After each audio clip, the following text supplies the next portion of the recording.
5 বন্ধু মিলে হালকা কিছু ব্যাকপ্যাকিং করে বেরিয়ে পড়লাম। হাওড়া থেকে রাত 11:30টার চক্রধর এক্সপ্রেস উঠে রওনা দিলাম পুরুলিয়ার উদ্দেশ্যে।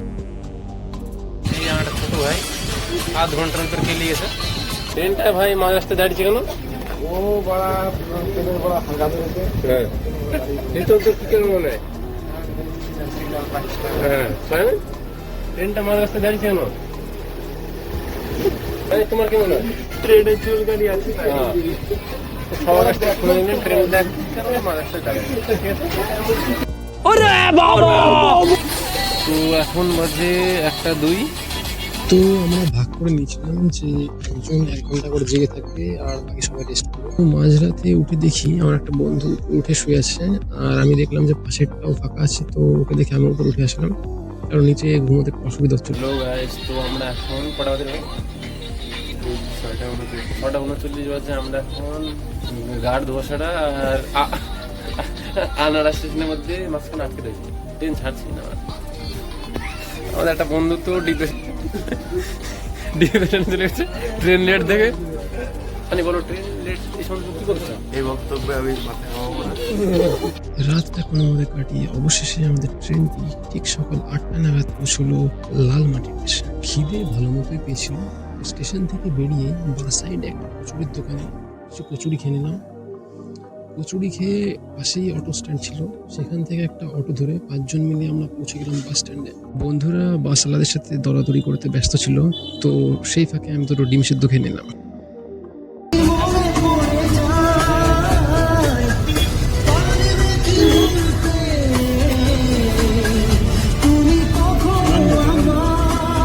তো পাশেই প্রাইভেট গাড়ি ভাড়া করার ব্যবস্থা ছিল। তো তারা বললো যে তারা টোটাল আমাদের 5 জনের জন্য 2300 টাকা চার্জ করবে, এবং তার পরিবর্তে তারা সকাল থেকে সন্ধ্যে পর্যন্ত আমাদের পুরুলিয়া যত মেন টুরিস্ট অ্যাট্রাকশন আছে সেগুলোকে সেসব লোকেশনে ঘুরিয়ে ঠিক সন্ধ্যেবেলা আমাদের বাস স্ট্যান্ডে এসে ছেড়ে। জায়গাটা থেকে ভিউটা এতটা সুন্দর ছিল যে এখান থেকে যেতে ইচ্ছা করছিল না। ফোনে যতটা সুন্দর দেখছো থেকে আরো 2 গুণ বা 3 গুণ বেশি সুন্দর লাগবে যদি তুমি ওই প্লেসটাতে গিয়ে নিজে এক্সপিরিয়েন্স করো। ওই ভিউ পয়েন্টটা থেকে কিছু সেলফি তুলে ভিডিও করে আমরা বেরিয়ে পড়লাম পরবর্তী লোকেশনের উদ্দেশ্যে।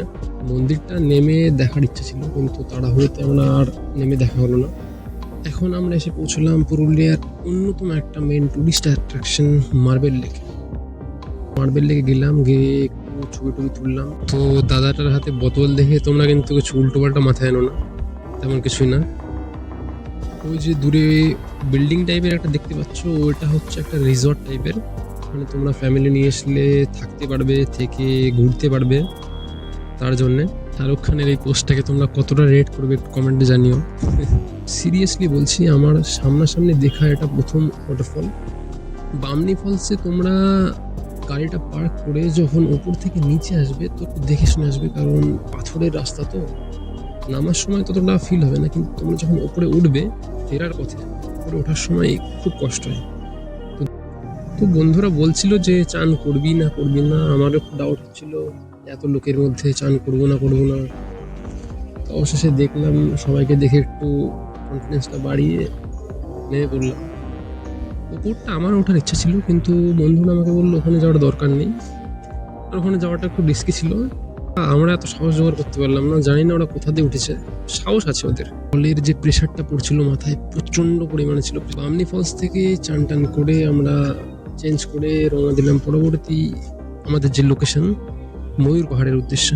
তোমরা যারা ফিউচারে এখানে ঘুরতে যাওয়ার প্ল্যান করছো, তো তোমরা এটা মাথায় রাখবে যে এখানে গাড়িটা যে কোনো জায়গায় পার্ক করবে না, সাইডে পার্ক করবে। আর পার্ক করার জন্য এখানে ওরা একটা ফিস নেয়, আমার এক্স্যাক্টলি মনে নেই, হয়তো 30 টাকা নিয়েছিল ফিসটা।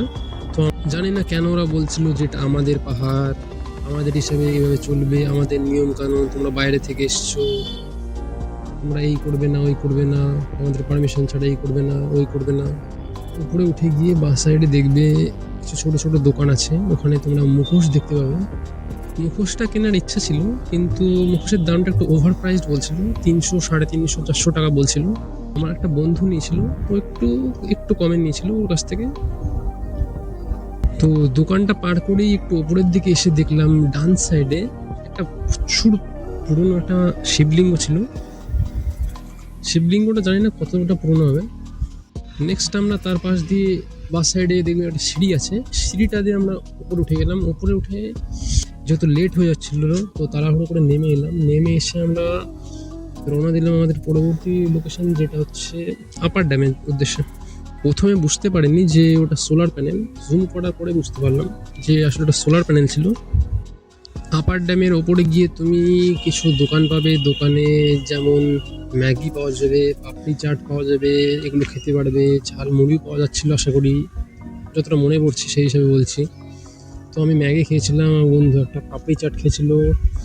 এগুলো খেয়ে হালকা কিছু ছবি তুলে আমরা বেশি লেট করিনি এখানে, কারণ বাকি লোকেশনগুলোর তুলনায় আমার এটা অতটা সেরকম লাগেনি। বাকিগুলোর তুলনায় বুঝতেই পারছো, মানে বাকিগুলোর তুলনায় আমার অতটা হাই রেট করবো না আমি এই জায়গাটাকে।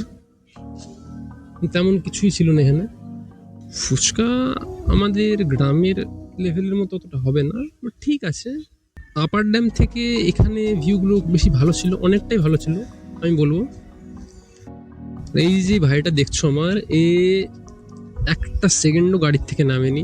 জানি না, এর হয়তো শরীরটা একটু খারাপ লাগছিল, একটা সেকেন্ডও গাড়ির থেকে নামেনি। তো আজকের জন্য এতটুকুই। তোমাদের যদি আমার ভিডিওটি ভালো লাগে তো ভিডিওটিতে একটা লাইক করো।